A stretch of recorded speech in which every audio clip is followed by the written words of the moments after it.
June 8 இன்னைக்கு India கூட்டணியுடைய கூட்டம் என்பது கூடியிருக்கு. இந்த கூட்டத்தை கூட்டியதற்கு மிக முக்கியமான காரணம் என்ன அப்படின்னா, மம்தா பானர்ஜி அவர்கள் தான் அப்படின்னு சொல்லிட்டு சொல்றாங்க.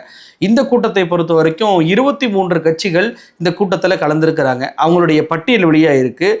காங்கிரஸை நீங்க எடுத்துட்டீங்க அப்படின்னா மல்லிகார்ஜுன கார்கே, சோனியா காந்தி, ராகுல் காந்தி, கேசி வேணுகோபால், ஜெய்ராம் ரமேஷ். அடுத்து திரிணாமுல் காங்கிரஸ் மம்தா பானர்ஜி, அபிஷேக் பானர்ஜி, கல்யாண் பானர்ஜி, டெரிக் ஓ'பிரைன். அதே போல் பீகாரை சேர்ந்த ஆர்ஜேடி கட்சி தேஜஸ்வி யாதவும் சஞ்சய் யாதவும் கலந்துருக்கிறாங்க. சரத்பவாருடைய என்சிபி சுப்ரியா சூலே அவர்கள் கலந்து கொண்டிருக்கிறார்.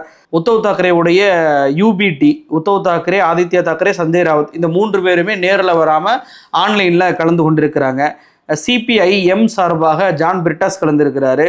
சிபிஐ சார்பாக டி ராஜா, பி சந்தோஷ்குமார் கலந்துருக்கிறாங்க.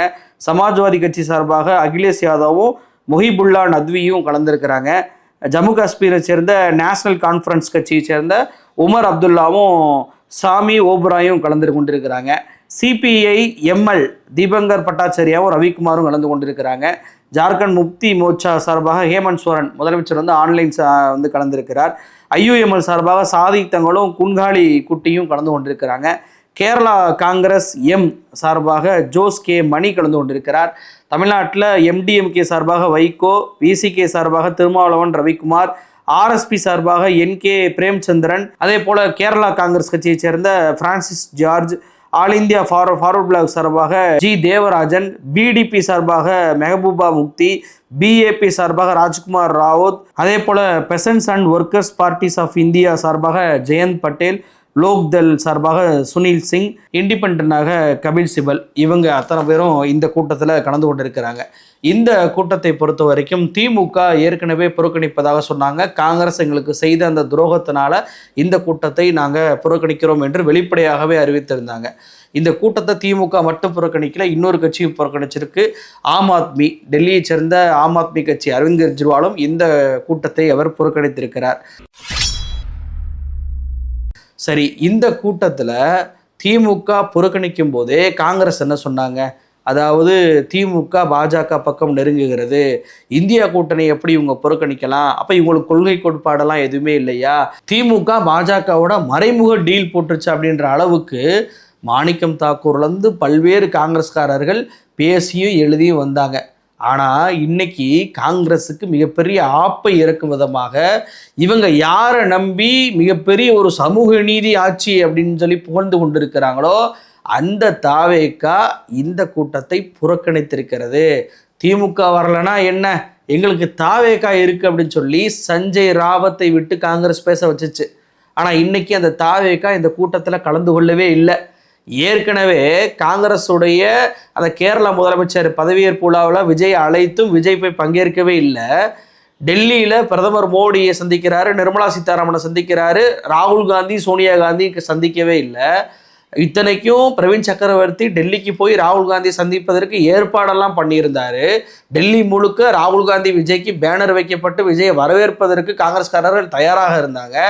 எதுவுமே நடக்கலை. விஜய் அவர்கள் புறக்கணித்து விட்டு உடனடியாக தமிழ்நாட்டுக்கு கிளம்பி வந்தார்ல.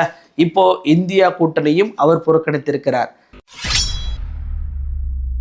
எதற்காக அப்படி புறக்கணிச்சிருக்கிறார், என்ன நடந்துச்சுங்க அப்படின்னு சொல்லிட்டு காங்கிரஸ் கட்சி கிட்ட போய் கேட்டால் தேசிய மீடியாக்களில், குறிப்பாக வடக்கு மீடியாக்களில் காங்கிரஸ் என்ன பதில்களை சொல்லியிருக்கிறாங்க அப்படின்னு சொல்லி பார்த்தோம் அப்படின்னா, இந்த கூட்டத்தை பொறுத்த வரைக்கும் எம்பிக்கள் யாருக்கெல்லாம் இருக்கோ அவங்கள மட்டும்தான் கூப்பிட்டுருக்கோம். பார்லிமெண்ட்ல எம்பியே இல்லாத கட்சி தான் தாவேகா. அவங்களுக்கு லோக்சபாலே எம்பி இல்லை, ராஜ்யசபாலே எம்பி இல்லை. அதனால தான் அவங்கள இந்த கூட்டத்துக்கு நாங்கள் அழைக்கலை, அதனால தான் அவங்க வரலை அப்படின்னு சொல்லிட்டு காரணத்தை காங்கிரஸ் சொல்லுது. அட ஆமாங்க, காங்கிரஸ் சொல்வது சரிதானே, தாவேகாவுக்கு எம்பி இல்லைல்ல, அதனால தான் கலந்து கொள்ளலை, இதில் என்ன தப்பு கண்டுபிடிச்சிங்க அப்படிதான் நீங்கள் நினச்சிங்கன்னா அதுதான் தப்பு. ஏன்னா எம்பிக்களே இல்லாத கட்சிகள் இந்த கூட்டத்தில் கலந்து கொண்டிருக்கிறாங்க. அது எந்தெந்த கட்சி அப்படின்னா, ஜம்மு காஷ்மீரை சேர்ந்த பீப்புள்ஸ் டெமோக்ராட்டிக் பார்ட்டி, நம்ம மெஹபூபா முக்தி கட்சி இருக்குல்ல, அவங்களுக்கு லோக்சபாலையும் எம்பி இல்லை, ராஜ்யசபாலையும் எம்பி இல்லை. அவங்க மட்டுமல்ல, சேத்கரி காம்கர் பக்ஷா அப்படின்ற கட்சி, இந்த கட்சியை சேர்ந்தவர்களுக்கும் லோக்சபாலையும் எம்பி இல்லை, ராஜ்யசபாலையும் எம்பி இல்லை. ஃபார்வர்ட் பிளாக், இந்த கட்சிக்கும் லோக்சபாலே எம்பி இல்லை, ராஜ்யசபாவுக்கும் எம்பி இல்லை. லோக்தள் INLD, இந்த கட்சிக்கும் லோக்சபாலே எம்பி இல்லை, ராஜ்யசபாலே எம்பி இல்லை. அப்போ இந்த 23 கட்சிகளில் இந்த 4 கட்சிகளுக்கு லோக்சபாலே ராஜ்யசபாலே எம்பிக்கள் இல்லை என்றாலும் கூட இந்த கட்சிகளுக்கு அழைப்பு என்பது விடப்பட்டிருக்கு. அப்போது தாவேகாவுக்கும் அழைப்பு விட்டுருக்கணுமா இல்லையா?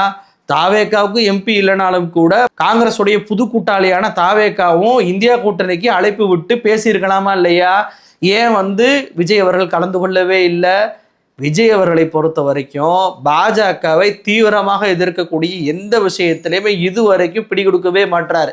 அவர் கட்சி ஆரம்பித்து தேர்தலை சந்திப்பதற்கு முன்னாடி வரைக்கும் பிஜேபியை பற்றி வாய் திறக்கவே இல்லை.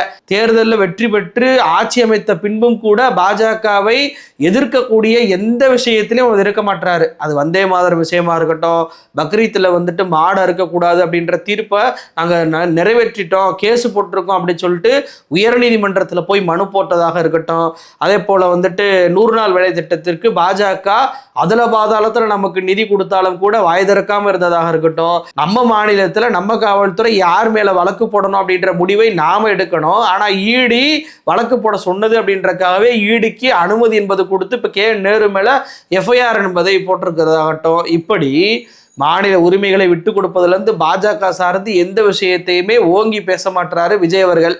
அப்படி இருக்கும்போது இந்தியா கூட்டணியில போய் கலந்துக்கிடுவாரா? நேரடியாக இந்தியா கூட்டணி என்பது பிஜேபியை எதிர்த்து கேள்வி கேட்டிருக்கு. இன்னைக்கு கூட பல்வேறு தீர்மானங்கள் போட்டிருக்கிறாங்க, நிறைய திட்டங்கள் 5 கீ டிசிஷன் எடுத்ததாக இன்னைக்கு இந்தியா கூட்டணி செய்தியாளர்கள் சந்திப்பில் சொல்றாங்க. என்னென்ன, இனிமே 2 மாதத்துக்கு ஒரு முறை இந்தியா கூட்டணி கூட்டத்தை நாங்கள் கூட்டுவோம். இந்தியா கூட்டணி அடுத்த கூட்டம் ஹைதராபாத்தில் ஆகஸ்ட் மாதம் நடக்க போகுது.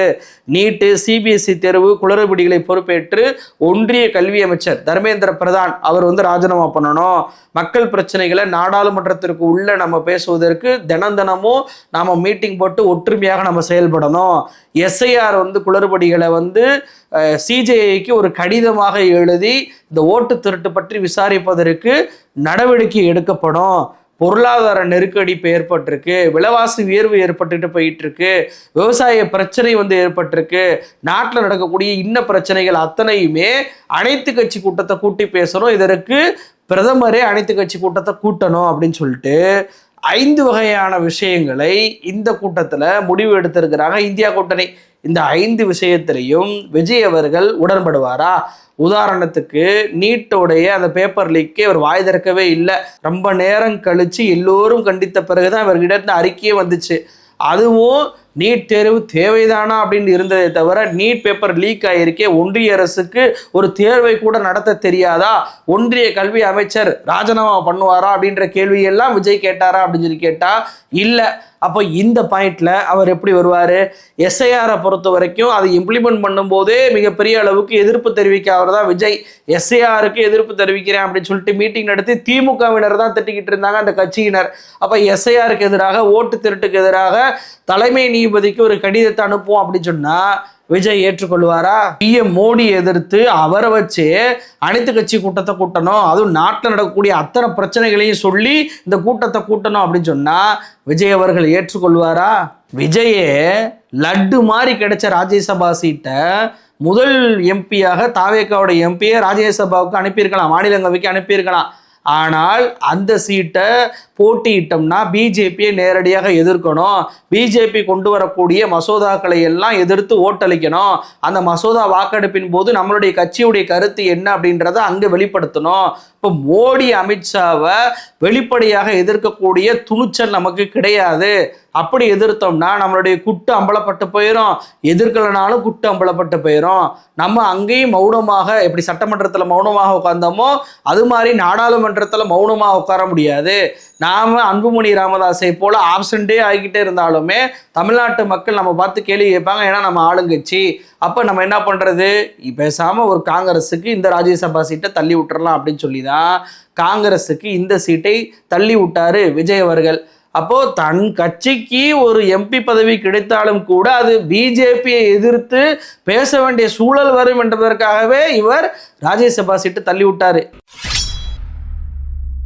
ஏன் இவ்வளவு தூரத்துக்கு போனோம்? இவர் கட்சி ஆரம்பிச்சது 2024 பிப்ரவரி மாசமே பதிவு பண்ணிட்டாரு. 2024 நாடாளுமன்ற தேர்தலில் போட்டிட்டு இருக்கணுமா இல்லையா? ஆனா நாடாளுமன்ற தேர்தலில் இவர் போட்டியிடவே இல்லை.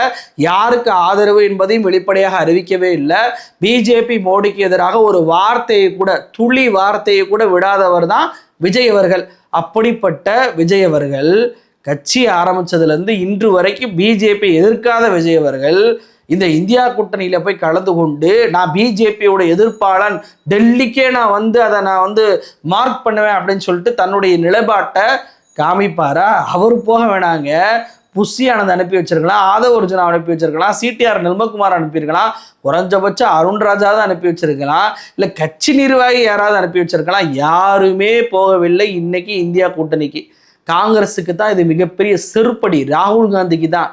ஏன்னா ராகுல் காந்தி இந்தியா கூட்டணியில திமுக ஒரு வலுவான கட்சி, இந்தியா கூட்டணியுடைய பிரதமரை அறிவிச்சதே ஸ்டாலின் அவர்கள் தான். இந்தியா கூட்டணி ஒன்று உருவாக வேண்டும் என்று வெளிப்படையாக சொன்னவரே ஸ்டாலின் அவர்கள் தான். அவரை நம்ம முதுகுல குத்துறமே, அவருக்கு நம்ம தேர்தல் பிரச்சாரம் பண்ணவே போலையே. தேர்தல் முடிவு வந்த உடனே கொள்ளைப்புறம் வழியாவில் நம்ம விஜய் கிட்ட போனோம். விஜயுடைய பதவியேற்பு விழாவில் நாம் வந்து கலந்துக்கிட்டோம். நம்மளை பேசுவதற்கு கூட விஜய் வாய்ப்பு கொடுக்கல. ஒரு அமைச்சர் கூட நம்மளுக்கு கை கூட கொடுக்கல. கேவலப்பட்டு அசிங்கப்பட்டு நம்ம நின்னோம். நாம டெல்லியில இருந்தும் விஜய் அவர்கள் நம்மளை சந்திக்க வரமாட்டேன்ட்டாரு. கேரளாவுடைய முதலமைச்சருக்கு வரமாட்டேன்ட்டாரு. இன்னைக்கு இந்தியா கூட்டணிக்கும் விஜய் அவர்கள் வருவாரு, கையை தூக்கி காமிச்சு சவுத் இந்தியன் ஸ்டார் எங்க கிட்ட தான் இருக்கிறாரு, ஒட்டுமொத்த சவுத் இந்தியாவும் எங்க கண்ட்ரோல் தான் அப்படின்னு சொல்லிட்டு பெருமை பீத்தலாம் நினைச்ச இந்த ராகுல் காந்திக்கு, காங்கிரஸுக்கு மரண அடியை கொடுத்திருக்கிறது விஜயுடைய தாவேகா. எவ்வளவு பெரிய கேவலம் பாருங்க. தமிழ்நாட்டுடைய தலைமையில் இருக்கக்கூடிய ஒரு ஆட்சியை நடத்தக்கூடிய ஒரு கட்சி பிஜேபியை எதிர்க்க மாட்டேது. தமிழ்நாடா டெல்லியான்னு சொல்லி 2 மாசத்துக்கு முன்னாடி நம்ம பேசிக்கிட்டு இருந்தோம். இன்னைக்கு டெல்லிக்கு அணிபடிந்து போகக்கூடிய ஒரு மாநிலமாக, ஒரு ஆட்சியாக நம்மளுடைய மாநிலத்தை இன்னைக்கு ப்ரொஜெக்ட் பண்ண ஆரம்பிச்சிட்டாங்களே.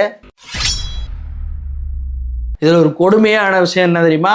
திமுக என்பது வலுவான ஒரு கட்சி, அது நாடாளுமன்றத்தில் மிக முக்கியமான இடத்தை கொண்டிருக்கக்கூடிய கட்சி அப்படின்றக்காண்டி தான் இன்னைக்கு இந்தியா கூட்டணியுடைய பிரஸ் மீட்ல, அந்த பிரஸ் மீட்ல இவர் சொல்றாரு, 5 கீ பாயிண்ட்ஸை சொல்றாரு மல்லிகார்ஜுன கார்கே.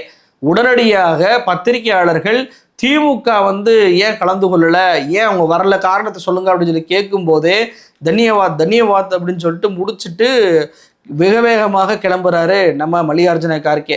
ராகுல் காந்தி வந்து நம்ம ஏதாவது பதில் சொல்லுவோம் அப்படின்னு சொல்லிட்டு உட்கார்ந்து பார்க்கறாரு. எல்லாரும் எந்திரிச்சு போன உடனேயே ராகுல் காந்தி எந்திரிச்சு போவதை பார்க்க முடியுது. தேங்க்யூ.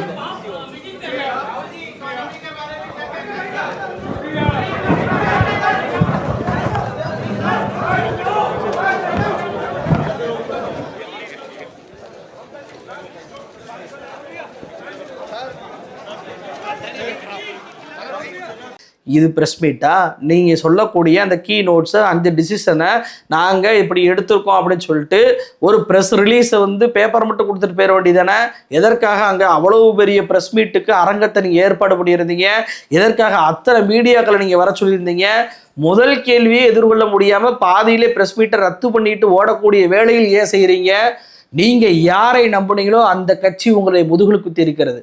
ஆனால் ஸ்டாலின் அவர்கள் இந்த கூட்டத்தில் கலந்து கொள்ளவில்லை என்றாலும் கூட இந்த கூட்டத்தில் காங்கிரஸ் அல்லாத பிற கட்சிகளுடைய குரல்களை நாங்கள் மதிக்கிறோம்.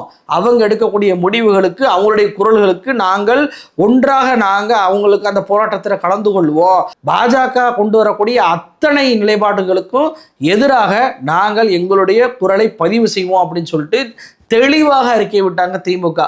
அப்படிப்பட்ட கட்சியை பாஜகவோட மறைவு கொட்டியில் போட்டாங்க.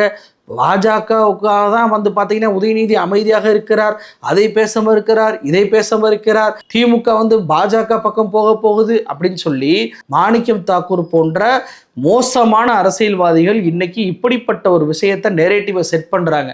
ஆனா யாருக்காக செட் பண்ணாங்களோ அந்த கட்சி இன்னைக்கு இவங்களுக்கு மிகப்பெரிய அவமானத்தை கொடுத்துருக்கு. இந்த அவமானம் தொடர்ச்சியாக நடக்கும். விஜயை நம்பி காங்கிரஸ் மட்டும் இல்லை, மதசார்பற்ற சக்திகளான விசிகாவும் ஐயுஎம்எலும் அதே போல கம்யூனிஸ்டுகளும் போயிருக்காங்க தெரியுமா? இவங்களுக்கும் இதே நிலைமை தான் ஏற்படும். தமிழ்நாட்டில் அடுத்தடுத்து நிறைய பிரச்சனைகள் பாஜக கொடுக்க தான் போகிறாங்க. அதுக்கு எதுவுமே வாய் திறக்காம விஜய் அவர்கள் இருக்க தான் போகிறாரு. ஏண்டா விஜய் கட்சிக்கு ஆதரவு கொடுத்தோம், ஏண்டா விஜய் கட்சியில் அமைச்சர் பதவிக்காக பொறுப்பேற்றுக் கொண்டோம் அப்படின்ற அந்த நிலைப்பாடு வெகு விரைவில் இந்த கட்சிகளுக்கு ஏற்பட தான் போகுது. அதற்கு இன்னைக்கு இந்தியா கூட்டணி நடத்திய இந்த கூட்டமே சாட்சியாக இருக்கு. நன்றி.